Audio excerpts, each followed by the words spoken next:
State could have beat Georgia. Florida State could have beat Alabama. Yeah, they could have, but they couldn't have turned around the next week and beat South Carolina, and then turned around the next week and beat Florida, and then turned around the next week and beat Texas A&M, and then turned around the next week and beat LSU. That's the difference. It's not that any one team in the SEC can't be beaten on any given day by any one team from another conference. Of course they can. But these other teams, they're not playing the schedule week in and week out that the SEC is playing. A lot of these other conferences, and coaches in particular, which is really getting me pissed off, are bitching and moaning about the SEC not wanting to schedule 9 conference games. Why? Why should we? You schedule 9 conference games, that's fine. You're playing Oregon State, Washington State, and something called Arizona every year. You schedule 9 if you want to. Same in the Big 12, West Virginia. Well, at the end of the day, you can say we play. You can say we play 9 because of the SEC championship game. That's an SEC game, right? But the Big 12 coaches now are saying, well, we're the only conference that does it the right way because we play a true round robin and every team plays every other team. Well, I'd love to play every team in the Big 12 every year. That would be great. That would be great because those are guaranteed wins. There's not a defense in the Big 12. I mean, I'm just sick of hearing it. We play 8 conference games. We play Clemson. We play Georgia Tech. And then if we're lucky enough to make it through all that, then we get to play Alabama or Auburn again or LSU or Texas A&M or one of these teams in the SEC championship game. So stop telling me that the SEC is doing it wrong and we have weak schedules and we don't do it this way and we don't do it that way. The SEC is the best conference. That's just the way it is. I know you're tired of hearing it, but if you're tired of hearing it, then do something about it. And that goes for you too, Urban Meyer. Beat a SEC team. Schedule an SEC team. Quit beating up on Michigan State and Michigan and Penn State, Indiana. These teams are no good. They're no good. That's why Urban Meyer got out of Florida. His talent was gone. The recruits dried up, and he got out of Dodge. And he's in the Big Ten, living it up. He's going to go 10-0 or 10-1 or 11-1 every year. He's not going to, he's going to play whatever SEC team, and he's going to get beat, period. And I hope Ohio State makes it into the 14 playoff this year just so they can face an SEC team in the first round and get blown off the field. I hate Urban Meyer. I can't stand him. Health issues or not, I think he made it all up. He's a piece of garbage. That while I'm talking about people I hate, took time off and went somewhere else. Yeah, he knew that he was about to fail on an epic scale, so he just made that bullshit exactly story. What it was. He knew what was coming at Florida, and he got out. And while I'm pacing back and forth here and sweating and ranting and raving now, Lane Kiffin. Now, oh shit! Because I don't want anybody to think that I'm just bashing on these people because they're not in the SEC. So Alabama fans, you can listen to this too. Now, I understand y'all think y'all are God's gift to football, and that everybody should just bow down to y'all, and that Nick Saban can do no wrong. But I mean, what is he trying to do? Hiring Lane Kiffin to run your offense, Nick Saban, is like trying to coach with one arm tied behind your back. I mean, he must really be trying to prove that he really is the greatest coach in college football. Because if you can win with Lane Kiffin, then you can do what nobody else has ever been able to do. This so-called offensive guru, Lane Kiffin, this scam artist, USC's quarterbacks had better stats, better ratings, and a lower turnover or lower interception percentage after he got fired than they did when he was there. So don't give me this, well, we're just bringing him in to be a consultant on the offense type thing. He doesn't know what he's doing. He's not his daddy. He'll never be his daddy. You know what I find real funny is Alabama fans, after Lane Kiffin was, while he was with Tennessee and even after he left Tennessee, Alabama fans are making fun of him, calling him all sorts of names, and now all of a sudden he's with Alabama. Oh, he's okay. What changed? That's my question. What changed? That's what I want to know. And Alabama's about to find out. He's more trouble than he's worth. Yeah, he's more trouble than he's worth. Lane Kiffin pretty much screwed over Tennessee. Say that again, Ray? he screwed over Tennessee big time. Oh, man, Tennessee fans will forever hate that man. Like, if Lane Kiffin were to fall over from a stroke, I don't see Tennessee fans losing sleep over it. I mean, I've known BBD for a long time, and I think everybody that's involved with the TTC knows how he hates Lane Kiffin. I'm pretty sure that if Lane Kiffin were to fall out, BBD would be one of the first people to get on YouTube and say something about it. You know, that's just the way it is. Do you know, Magnum, do they play at Tennessee or in Tuscaloosa this year? Alabama, Tennessee. That I'm not sure of, but we know 1,000 Alabama fans on YouTube. They play at Tennessee. They play at Tennessee. Lane Kiffin better come down with the flu or something before that game, because I don't think he'll make it out of the state of Tennessee alive. Oh man, that will be a saying that'll be a hostile crowd would be an understatement. He's probably it wouldn't surprise me to see. Well, maybe not see it, but hear about maybe glass being thrown his direction, or maybe even one or two grenades. I mean, it wouldn't surprise me.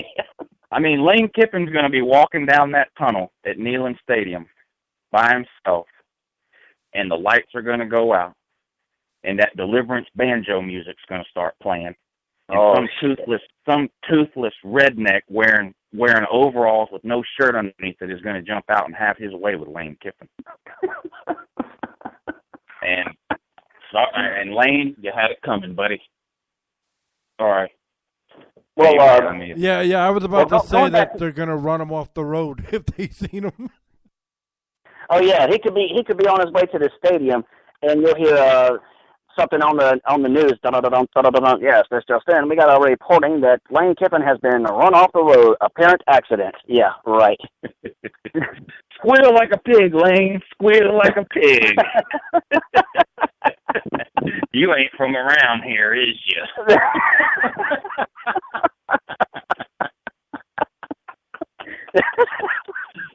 Oh yeah. This is disturbing yet funny.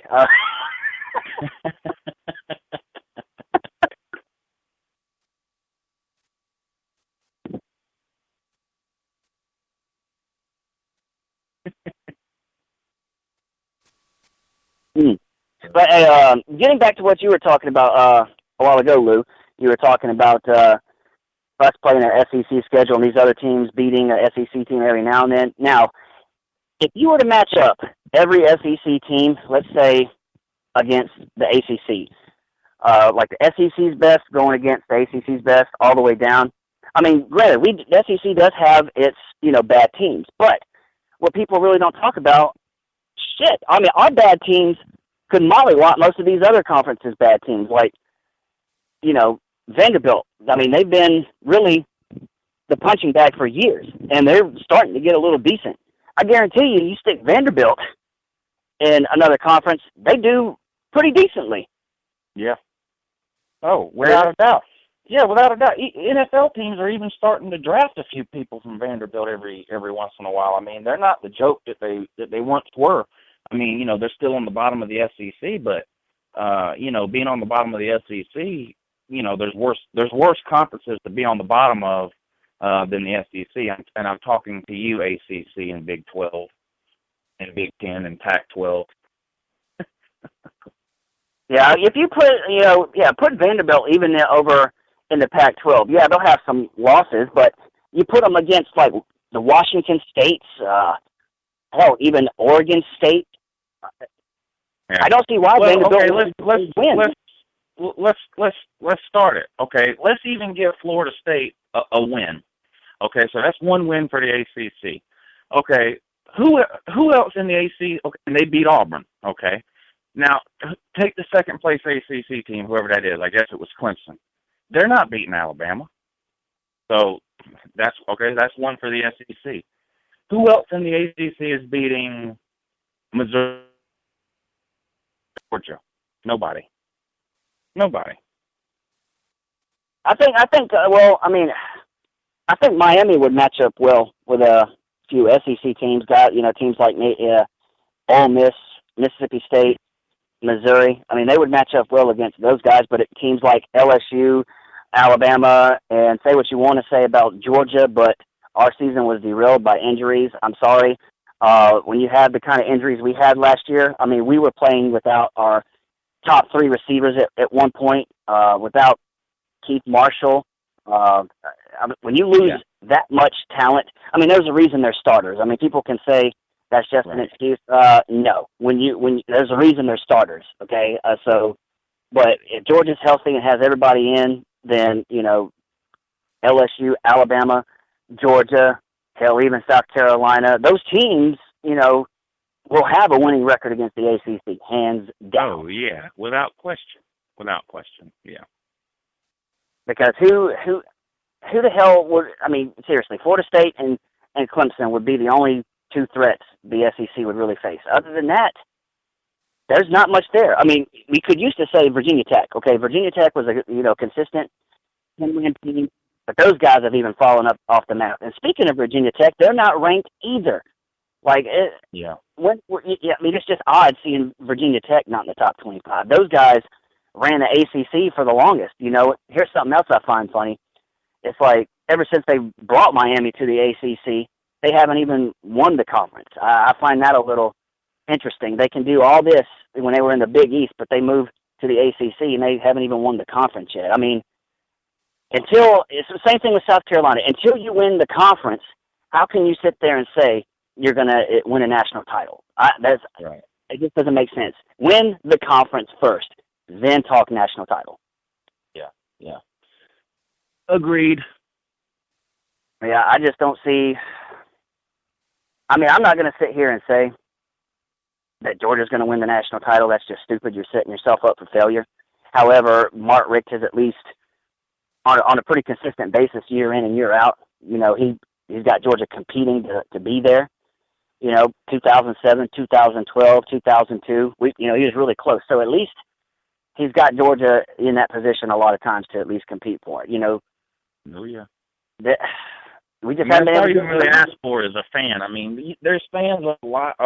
There's millions of fans out there of lots of teams who already know before a game has been played that they're not even winning their conference. I mean, they know they have no chance. And at least the last 15 years, at the beginning of every year,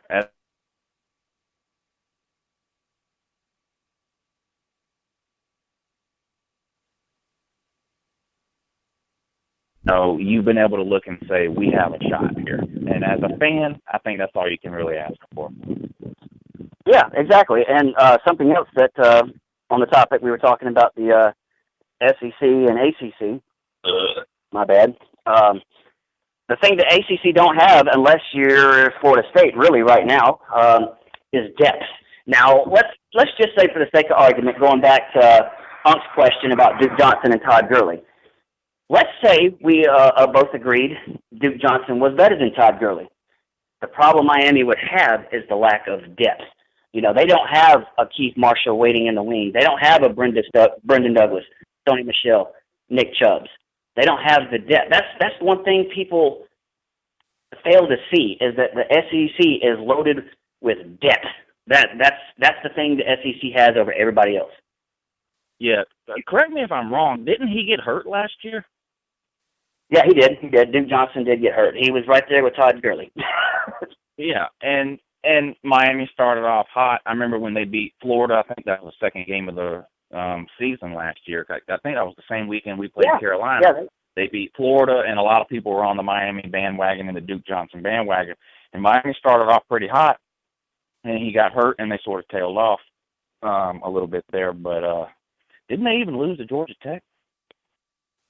I can't remember. But the thing is, you're right. They fell off after Duke Johnson got hurt. See, that's the thing. They don't have depth. It's like they've got that solid starter. They've got that star. But if he gets hurt, there's nobody that can come in and fill his shoes. I mean, Todd Gurley goes down, Keith Marshall. If Marshall goes down, then Brendan Douglas. And I know we moved J.J. Green to safety, but, those two guys came in and was running all over the place. That's the difference, that Georgia has the depth. at running back and receiver. I mean, it's like every year Mark